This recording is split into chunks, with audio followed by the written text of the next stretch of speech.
chronique du jour. Mesdames, Messieurs, bonjour. L'intendant général Lansana Palenfo, réélu à la tête du CNO, c'est le verdict final de la chaude empoignade engagée depuis plusieurs mois pour le contrôle de la direction du comité olympique ivoirien. Président sortant, il a été préféré au challenger Isaac Ambo, porte-flambeau d'une génération nouvelle, motivée et déterminée à rompre avec des habitudes jugées trop anciennes et dont les jeunes postulants semblaient activement résolus à ranger au calendrier grec.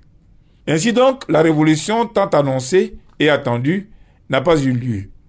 Il est même mort-né dans la mesure où les résultats des urnes ont été implacablement sévères.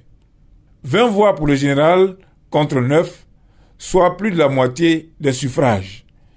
Quand on se réfère à l'atmosphère qui a prévalu avant cette élection, on se rend compte que le match tant attendu n'a pas été si serré. Dans de nombreux commentaires, le vieux, comme on l'appelle, passait pour être une carte déjà usée. Beaucoup criaient qu'il fallait du sang neuf et une vision nouvelle quant à la gestion du comité olympique.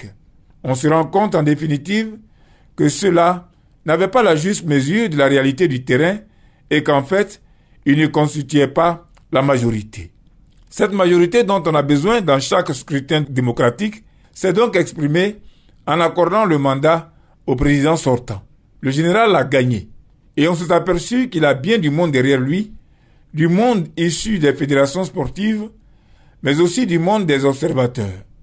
On lui a reproché de s'inviter intempestivement dans des débats au sein de certaines disciplines où les tensions ont eu cours avec des querelles à n'en point finir. Lui s'est défendu chaque fois d'agir strictement selon la charte olympique. À l'issue de la bataille au sein de l'arène, les faits semblent lui avoir donné raison. Le général Palenfo réélu restera à la barre pour 4 nouvelles années à la tête du CNO Côte d'Ivoire. On peut retenir une image forte de cette consultation. Le salut entre les deux adversaires. La chaude poignée de main entre le vieux président réélu et celui qu'il a appelé son fils. En fair play, la rencontre entre deux générations. Tout un symbole. Le nouveau mandat, il est d'ailleurs annoncé sous le signe du rajeunissement des instances et de l'amélioration des performances.